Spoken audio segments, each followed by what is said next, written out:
Good morning. Good morning. Thank you, Dr. Stephen Hayes. Today we're going to go over the most important skill for mental health. This was dissected 55,000 studies on psychological performance, psychotherapy, and how does it really work? So we're going to really knock it out, talk about these three pillars. So enjoy the show.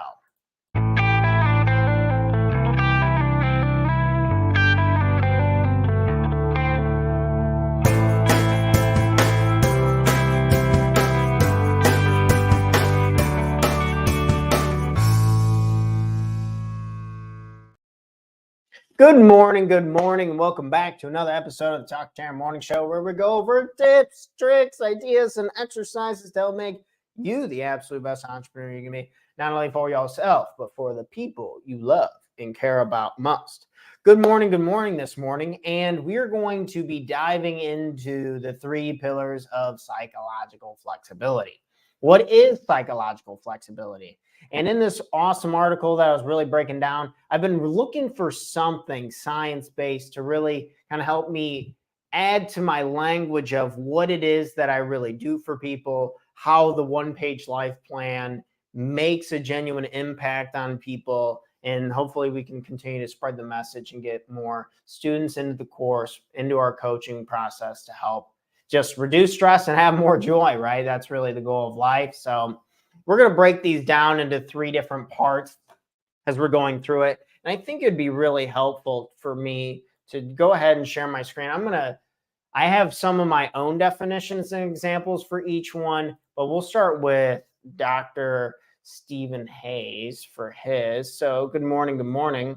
Let's go ahead and jump into these. So this study was based off of 55,000 studies that were broken down to try and really get some clear findings under behavior and research therapy. So, three pillars of psychological flexibility. We can say psychological flexibility is the single most commonly proven skill of importance to your mental health and emotional well-being. So if we're looking to improve that this morning, let me go ahead and make that bigger so it's easier to read. Okay, awesome. So we're going to get into pillar one. I'm going to read these through, and then we're going to just talk about them a little bit, each one, to see how they make sense. And of course, I left the link for this article in the show notes, so you're going to be able to see that. And if you want to click on it, read it on your own, that's up to you. So pillar one, awareness. The first pillar of psychological flexibility is awareness. So awareness means noticing what happens in the present moment. What thoughts show up? Which feelings? And what other sensations can you notice in the body? It also means noticing things from a more spiritual part of you, your witness, or noticing your sense of self. So getting under the first pillar, let's get our banner under there.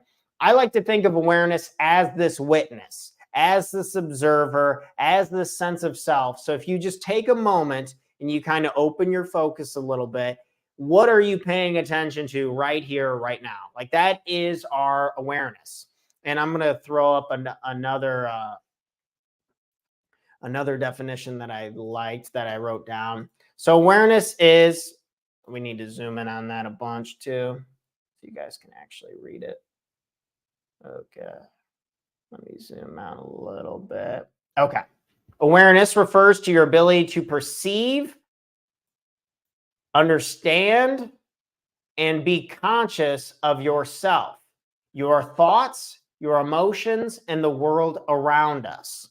It involves being mindful of your actions, behaviors, and the impact they have on your life and the lives of others. So awareness is all about this ability to perceive of what is going on right here, right now in front of us. And I believe if we can improve this, then I think we can really start paying attention to the things that are causing us pain, to the things that are causing us suffering, the things that are holding us back from reaching our full potential. So awareness is super important. I just want to give another one of my definitions on it, say if the article was a little confusing. Okay, cool. Let's go back to the main article real quick. So awareness, really just thinking this morning, we want to just raise awareness to our awareness. And I think this is the first step. If you notice anyone, say friends, family members, clients, or coworkers, and they're starting to raise awareness to the things that they're doing. They're raising awareness to their bad habits. They're raising awareness to the things that we want to change in our lives. This is awesome because this is the first part, and it's generally the hardest to get started. The hardest thing in anything, it seems, is to just get started. So raising awareness and really building and practicing out this ability to take the observer's point of view, to be the witness, to just have a sense of yourself, just noticing what is going on. This is really about also the present moment. So I like the second part. We'll read through this. The now cannot be experienced with words alone. Words will never do it justice. It needs to be attentively experienced. It is the difference between talking about the flavor of an orange and actually tasting the fruit. It is the difference between talking about the flavor of an orange and actually tasting the fruit. So if you think of your favorite food and you're eating it, you're tasting it, you're experiencing it, your awareness is to this, how much different is that experience if you were to just explain it to me like 10 minutes after you're done eating?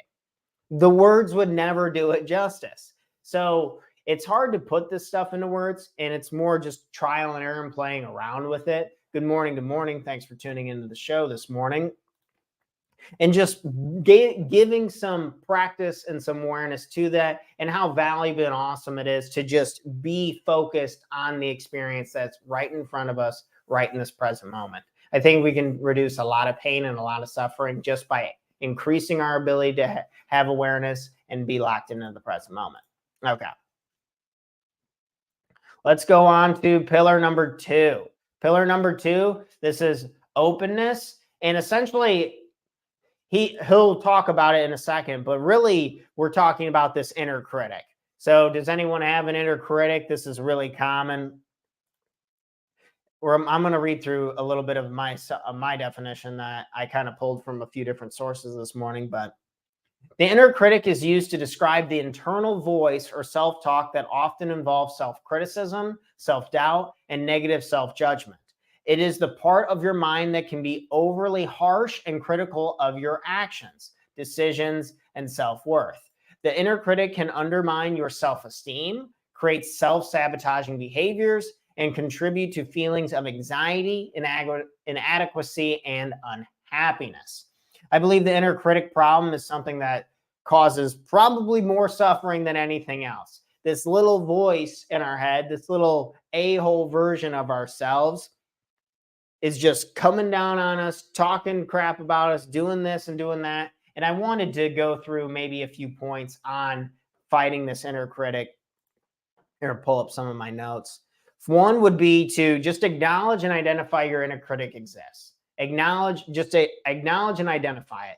I like to call it catastrophizing. I will create these fake scenarios of arguing with somebody in my head, and it'll totally not be real. And just give addressing that I am exaggerating, that I am making this up, and that is not me. So just identification, awareness, like we talked in step 1, becoming that observer and that witness really helps with getting to this point to be open and to acknowledge that they are just thoughts. Okay, I would challenge these. So challenging these negative self-talk. So when you have negative self-talk, I'm bad at this, I'm not good at this, I'm no good at this. If we can challenge that this morning and throughout the day today. So whenever we have negative self-talk, we try to challenge that and quit fighting the inner critic. We're trying to let our thoughts and feelings be just that, thoughts and feelings. They do not dictate who we truly are. Okay, let's get to this article because he does a really good job of explaining this. So openness, the second pillar of psychological flexibility is openness. This means allowing difficult thoughts and painful feelings exactly as they are, without them necessarily having to change in any way or form before you can move ahead toward the kind of life you want to live. We do not have to feel perfect. We do not have to think perfectly in order to act, in order to do what it is that we want to do in our lives. What would be an example of this? So if sometimes you don't feel like going to work, and what do? You still go because it's important to you. You know it's important. You know you got to have a job, this and that. Or say if pretend I was your best friend, or say your kids or something like that. They called you at 2:30 in the morning. They called you at 2:30 in the morning, and they're like, I need a ride right now. Even if you were dead tired and you were asleep or whatever, and you felt like crap because it's the middle of the night, you would still get up and you would still go do it. So it's just some proof and some examples that we can do things even though we don't feel like doing them, or we don't think we want to do them. So it just shows that we can quit fighting back and forth with this inner critic, because the fighting is the gasoline. If you want to keep the inner critic live and rolling, just keep feeding it more thoughts and just keep talking about it, keep embodying it, versus like cars on a highway. They come and they go, and we just got and letting it go. Okay. This openness, let's keep reading a little bit. This part is counterintuitive and often hard to grasp because people tend to seek therapy precisely to get rid of their negative thoughts and feelings. Unfortunately, the mind does not work this way. Generally, the harder you try to eliminate pain, the more it will control your life. The more we resist something, the longer it will persist. What we resist will persist. It is a wild thing that I've learned in coaching.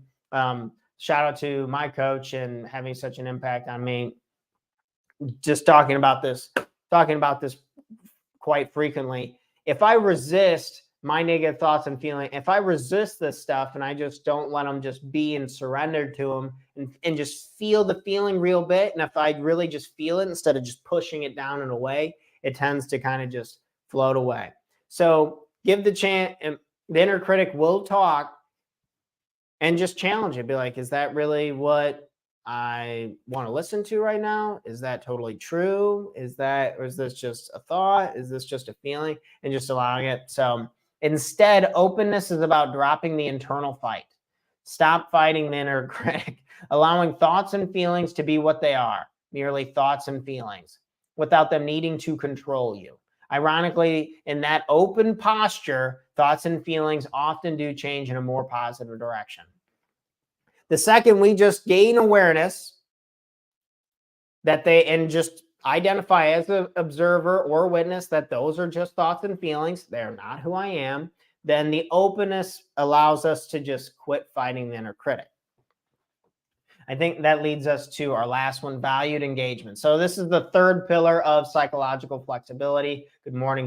This morning, we're talking about psychological flexibility. This is from Dr. Stephen Hayes' study. So valued engagement. I put this boiled down to just like, what do you want? So that's what I really got out of this. And that's what I'm really trying to help people identify with my one-page life plan, is just, what do you want? And we need to make it in a fun way. That's why we use games and we use interactive sheets, and we have audio and visual and a book that you get to write in, and also online PDFs that you can change on the go. We tried to hit it in every single way to really help people have more fun with answering this question of like, what do you want? Because we really need to nail this down. Valued engagement.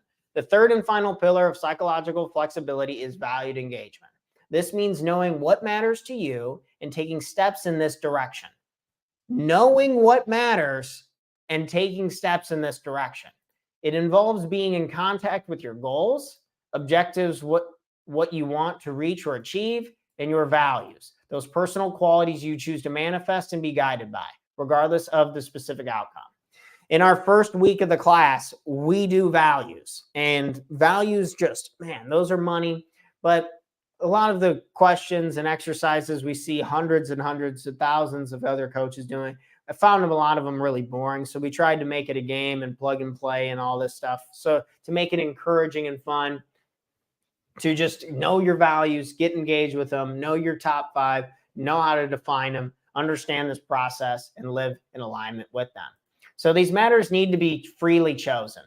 Freely chosen, we should emphasize this word. We need to choose what it is that we want, rather than being forced on by others or society, or mindlessly followed out of custom. So we don't want to be picking our values. We don't want to be picking our goals. We don't want to be picking our objectives based off of what other people want, what other people are doing, what's trending right now. Screw all that. Let's focus on what we want, because wherever you go, you will be. Wherever you go, you will be. And we want to make sure that that person, your sense of self, is excited and happy about what it is that we're engaging in, our valued engagement. Okay. Once you have clarity about what matters, you can take action to build sustainable habits that make your life more about what gives it meaning. So gaining clarity about what you want matters. Having clarity on what we want truly matters. So if we're having a hard time with that, please don't hesitate to reach out to me. You can always go to talktotanner.com and we can chat back and forth. We can set up a call and just have some fun brainstorming what it is that you want to do and see if there's anything we can do to help you here. But yeah, we really need to nail that, have clarity on what matters. If we don't know what we want, I can pretty much assure you we're not going to get it. Awesome.